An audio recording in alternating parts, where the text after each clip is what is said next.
In today's video, I am gonna do a bit of a Lightroom tutorial slash tip slash showing of one feature, but I promise you it is one feature within Lightroom that is massively going to change the way you process your images and improve the processing of your images. So I apologise for not uploading a video last Sunday. I was very busy. I've just got back from running a workshop in Scotland, and whilst I was running that workshop, which was great by the way, very wet, but fantastic, I demonstrated this Lightroom feature that's been around for about a year or so.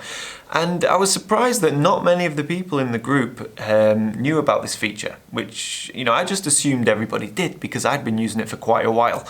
So that got me to thinking that if, you know, most of those guys didn't know about the feature, then perhaps a lot of you guys also don't know about this feature. And if you don't, then you've got to keep watching because it really is going to improve the editing of your images. And if you do know about this feature, range masking, which I'm talking about, then well, you can just move on to another video, not a problem, but that's what I'm going to demonstrate, and I've got two images to show how it works and how I use it in my workflow.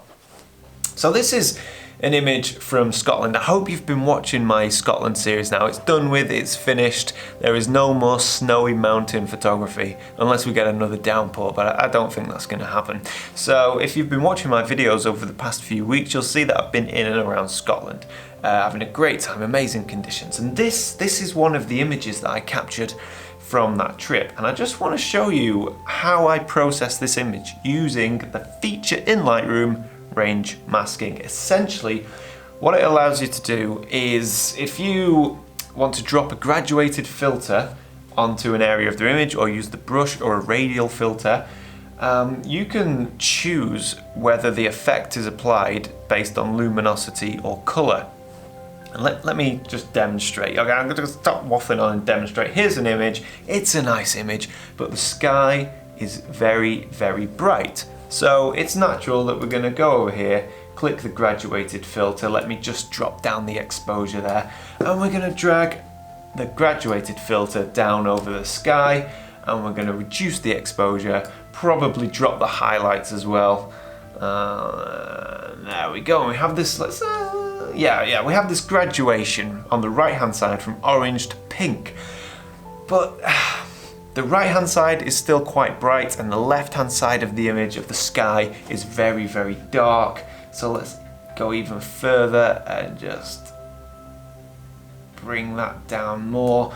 And you can see there's this imbalance in the sky. The right hand where the sun is rising, where it's lovely and orange, very bright. But then the left hand, the blues are very deep, very dark. And also you can see the graduated filter has come down over the peak of this mountain here and over this mountain. It's no good. And what's happening is you've essentially told Lightroom to apply all of these effects, so exposure, highlights. You've told it to apply those effects to the area where the graduated filter has been dropped down. What you can do, go down to the bottom here, click on range mask and choose luminance. Now what that's going to do, sorry, I'll just click that off. There we go. What that's going to do is it's going to give you the option to apply those effects, which is exposure and highlights. You can choose to apply those effects to the brightest or darkest area within that graduated filter as you choose. Now there's this slider here that represents basically black to white. The darkest parts of your image here, the brightest parts of your image here. Now watch what happens. I'm going to click show luminance mask so we can see. Now the red area is the area that has the effects on the exposure and the highlights. Now if I drag this over, which currently is telling Lightroom to only apply those effects to the brightest part of the image, so the right hand side of the histogram, if you like. If you think of this bar here as the histogram from black to white, look at the top left corner here, see how that's almost translucent now. There's not as much of the effect being applied to the darker part of the sky as there is to the brighter part of the sky, because I've told Lightroom only apply exposure and highlights to the darkest area of the graduated filter, of the mask, of the effect. If I turn off luminance mask, now we'll have a much better idea. Let's have a look. So that is the graduated filter applied universally to the sky. And now if we just say, okay, Lightroom, slow down a bit and let's only apply it to the brightest part of the image, look at that, you get a much more even sort of distribution of tones across the sky, if you like. And then you can see it's a tiny bit unnatural, so I'll just increase the smoothness. And there we go. Now, if we look at that, let's bring down the exposure a bit more, because yeah, we'll increase a little bit of the saturation just to make those colours pop. There we go. Now you can see this is a far more balanced sky. You know, the left-hand side is dark, but it's not too dark, and the right-hand side, you know, is lovely. We've got the oranges going through to the pinks. It's fantastic. So that's the graduated filter with the luminance mask applied.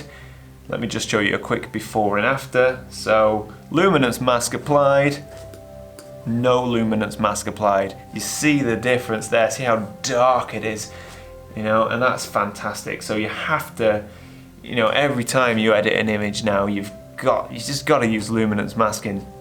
You don't always need to do it, but in something like this, it's fantastic. Let me show you another example of how I use luminance masking, or how I've recently used it. So I said that I was in Scotland running a workshop. I was with Simon Baxter. You all know Simon Baxter loves his trees. The man loves the wood. He loves the woodland, and I think it's quite infectious because I've got this image here of these trees, lovely mountains in the background. And this is edited. I've fully edited this image. But I just want to show you how and where I've used range masking to help improve the image. This was shot handheld, high ISO, because there was driving rain coming into the camera, so it's a bit like turn and shoot, turn and shoot. It's kind of like gun and run, because you couldn't set up a tripod. A, it would have got blown over. B, the rain was coming at 30 miles an hour straight into our face. So you actually needed to shield the camera, and then you'd have a 1 second window. So anyway, I'm not going to go into the depths of how I took the shot. One of the problems I had with processing this image was the trees here, or these trees here. They were quite dark against the bright sky behind. So I used a radial filter on the trees. Here it is.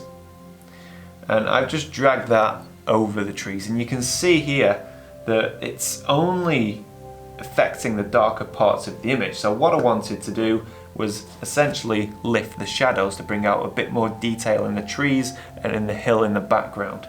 Now it's very subtle, but if I was to increase the shadows of this entire area where the mask is, it would have a bit of an effect on the sky as well, and what would happen is you would get a very subtle halo, and that's not ideal.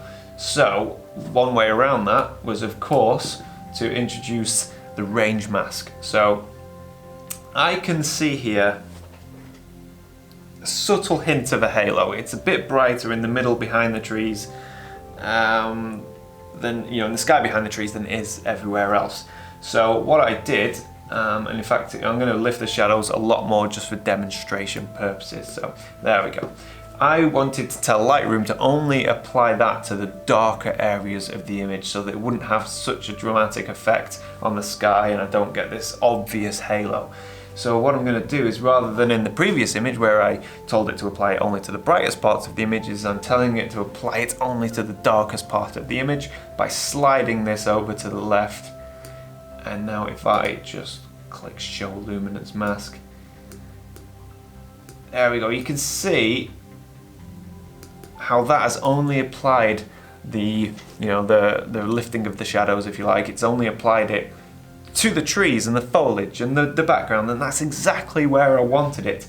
I'll just increase the smoothness to make it look a bit more natural, and let me get rid of the show. There we go.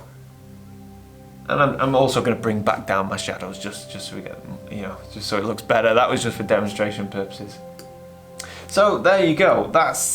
It's a fantastic tool, and you can use it on your paintbrush, you can use it on radial filters, you can use it on graduated filters, and essentially you determine whether the effects you're applying are going to the brightest or darkest parts of the image. There's also a color mask as well. Everything I've done is based on luminosity. You can choose a specific color, but I'll be honest with you, not once have I used the color mask. Everything I do is based off the brightness and darkness of an image. So yeah, I just wanted to share that tip with you. It's just a quick one, just a quick video, which no doubt I'm going to upload later.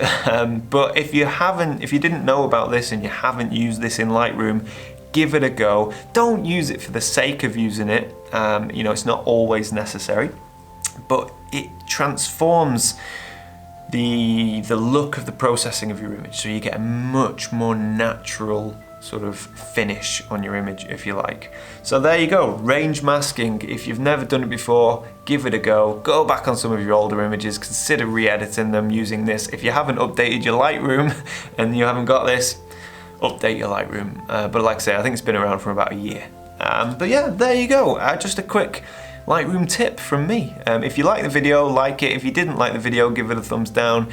If you want to leave me a comment, fantastic, please do. I do try and reply to it when I can. And if you haven't subscribed to this channel, then do so, because we go out and we do a lot of photography on location.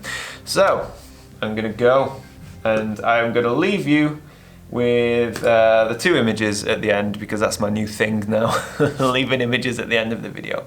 So thank you so much for watching, and I will see you on Wednesday.